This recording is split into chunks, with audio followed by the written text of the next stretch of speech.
ఓం సాయిరామ్. సాయి భక్తులందరికీ నమస్కారం అండి. అందరూ ఎలా ఉన్నారు? ఆ సాయినాథుని కృపా కటాక్షాలు మన అందరిపై ఉండాలని మనస్ఫూర్తిగా కోరుకుంటున్నాను.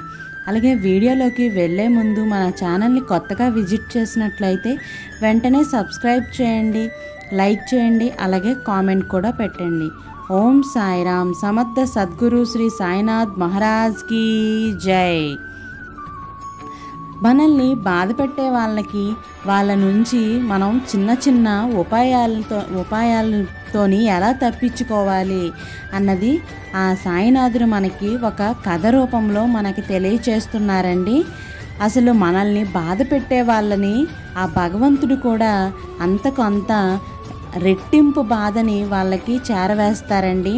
ఖచ్చితంగా ఎవరిని కూడా బాధ పెట్టకుండా ఉండగలిగితే ఎంతో సంతోషంగా ఉంటుంది.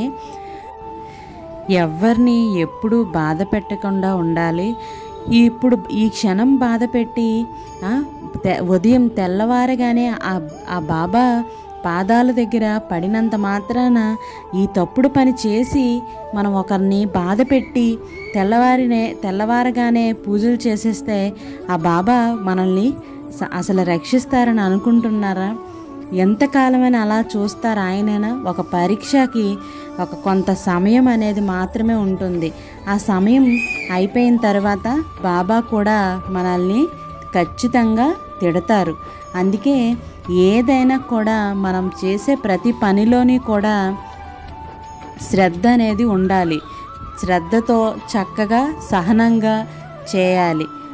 అదే ఈ కథ రూపంలో మనకి ఆ సాయినాథుడు తెలియచేస్తున్నారు. ఆ కథ ఏంటి అనంటే విందాం రండి. రామనాథపురంలో నివసించే సూరమ్మ మహా గయ్యాలి. ఆమె కోడలు లలిత సాత్వికురాలు. కోడలు తనకు తెలియకుండా వంటింట్లో ఏమేమి తినేస్తుందో అని సూరమ్మకు విపరీతమైన అనుమానం. అందుకే ఆవిడ మాటికి వంటింట్లోకి వచ్చి కోడలు తింటున్నదేమో అని గమనిస్తూ ఉండేది. అలా మాటికి ఎందుకు వస్తుందో అని అత్త ఎందుకు వస్తోంది అని అడుగుదామని అనుకునేదంట కోడలు. కానీ అడగలేక గమ్మున కూర్చునే ఉండేదంట. ఒకరోజు లలిత పక్కింటి ఆవిడతో మాట్లాడుతుండగా ఆవిడ పుల్లని దోశలు చేసుకొని ఎర్ర కారంతో నంజుకొని తింటుంటే భలే ఉంటుంది తెలుసా అని లలితతో అన్నదంట. అప్పటి నుంచి లలితకు తను కూడా ఈ పుల్లని దోశలు ఎర్ర కారంతో తినాలని కోరిక కలిగిందంట. అప్పుడు దాంతో లలిత ఒకరోజు ఎర్ర కారం తయారు చేసుకుని దోశలు కూడా ఆ దోశల పిండిని రుబ్బి పెట్టుకుని ఉంచుకుందంట. ఆ దోశలు పోసుకుందామని తీరా చూసేసరికి దోశ వేసుకోబోయేటప్పటికి పెనం మీద నుయ్యమని శబ్దం వచ్చిందంట. అప్పుడు శబ్దం విని సూరమ్మ ఏంటా అని చెప్పి గబగబా వంటగదిలోకి వచ్చి అమ్మో నాకు తెలియకుండా దోశలు వేసుకుని తింటున్నావంటే అంటూ తిట్టసాగిందంట. అలా తిడుతూ ఉండే ఆ కోడలు ఏమీ తెలియకుండా మౌనంగా ఉండిపోయింది. గబగబా ఆ దోశలు అన్నీ తానే వేసుకుని తినేసింది సూరమ్మ. అప్పుడు లలితకు ఏడుపు వచ్చేసింది. చాలా బాధపడింది. చాలా బాధతో అయినా సరే పుల్లని దోశలు తినాలన్న ఆశ మాత్రం చంపుకోలేకపోయిందంట. ఒక్కసారైనా తినాలి అనే కోరిక ఉండిపోయిందంట. అప్పుడు 4 రోజుల తరువాత మళ్ళీ ఎర్రకారం చేసి పెట్టుకొని దోశల పిండి కూడా మరలా రుబ్బు పెట్టుకొని ఉంచుకుంది. అప్పుడు కూడా లలిత పెనం మీద నుంచి నొయ్యి అని శబ్దం రాగానే మళ్ళీ అత్త సూరమ్మ పరుగున వంటింట్లోకి వచ్చేసింది. మళ్ళీ తను వేసుకుంటున్న దోశల్ని మరలా తిననివ్వకుండా చేసింది. అబ్బే దోశలు కాదత్తయ్యా, పెనం వేడెక్కిందో లేదో అని నీళ్లు చల్లానంది. అప్పుడు లలిత సూరమ్మ సరే అంటూ వెళ్ళిపోయింది. అలా ఎన్నిసార్లు చేస్తున్నా కూడా అలాగే వస్తూ ఉంటుంది ఆ సూరమ్మ.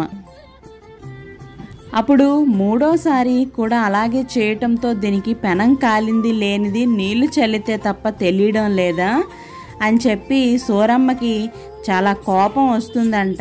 ఏం చేస్తుంది అసలు వంటగదిలో, ఏంటి మా కోడలు ఏం చేస్తుంది, ప్రతిసారి నీళ్లు చల్లుతూ పెనాన్ని వేడెక్కిస్తుందా ఏంటి అని చెప్పి పదే పదే రావటం, అక్కడే ఉండిపోవటం చేస్తుండేదంట. అప్పుడు దీనికి ఇలా కాదు అని చెప్పి తనైతే చూపులతోనే కనిపెట్టేస్తుంది అనుకుంది సూరమ్మ. అప్పుడు వెంటనే మళ్ళీ శబ్దం వచ్చిన వెంటనే సూరమ్మ రాలేదు. దాంతో లలిత హాయిగా దోశలు వేసుకొని తినేసిందంట. అప్పుడు ఇక ఆ తరువాత నుంచి ఎప్పుడు దోశలు తినాలనిపించినా సరే అలాగే చేసేది లలిత. అందుకేనేమో మనల్ని బాధ పెట్టే వాళ్ళ నుంచి చిన్న చిన్న ఉపాయాలని మనం ఉపయోగించుకొని ఆ ఉపాయాల ద్వారానే మనం వాళ్ళ నుండి తప్పించుకోవచ్చు అని ఆ సాయినాథుడు మనకి తెలియచేస్తున్నారు. ఆ కోడలికి వచ్చిన ఆ ఉపాయం ద్వారా ఆ అత్త రాకుండానే ఆ దోశల్ని తినగలిగింది.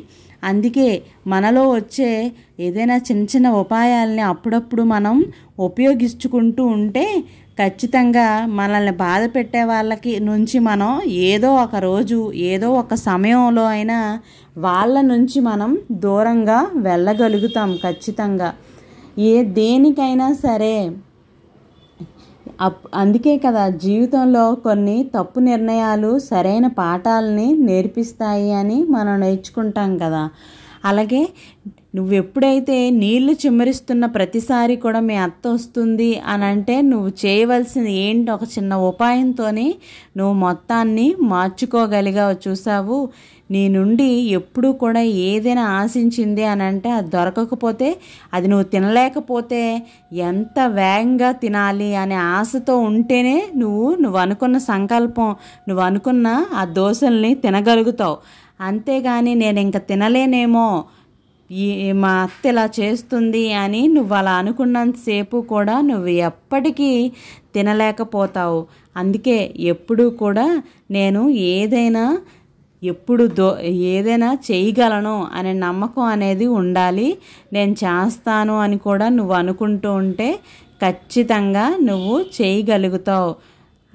పదే పదే వస్తుంది కదా అని కోడలు మానేసి ఉండుంటే ఈరోజు ఆమె ఆ దోశల్ని తినలేకపోయేది. అలా కాకుండా తిన్నది అని అంటే, ఇప్పుడు ఆనందంగా ఉంది అని అంటే ఖచ్చితంగా ఆమె అనుకున్నది నెరవేర్చుకోగలిగింది కాబట్టే సంతోషంగా ఉండగలిగింది. ఆ సాయినాథుడు ఎప్పుడూ కూడా మనం నడిచే పాదాలను చూసి మనం నేర్చుకోవాల్సింది ఎంత ఉందో, ముందున్న పాదానికి గర్వం లేదు, వెనుకున్న పాదానికి అవమానం లేదు, ఆ రెండింటిని తెలుసుకో. తమ స్థానాలలో మార్పు రావటానికి ఎంతో సేపు పట్టదని మనకి తెలియచేశారు. సర్వే జన సుఖినో భవంతు. Thank you for watching. రేపటి సాయి వాక్కుతో మళ్ళీ కలుద్దాం.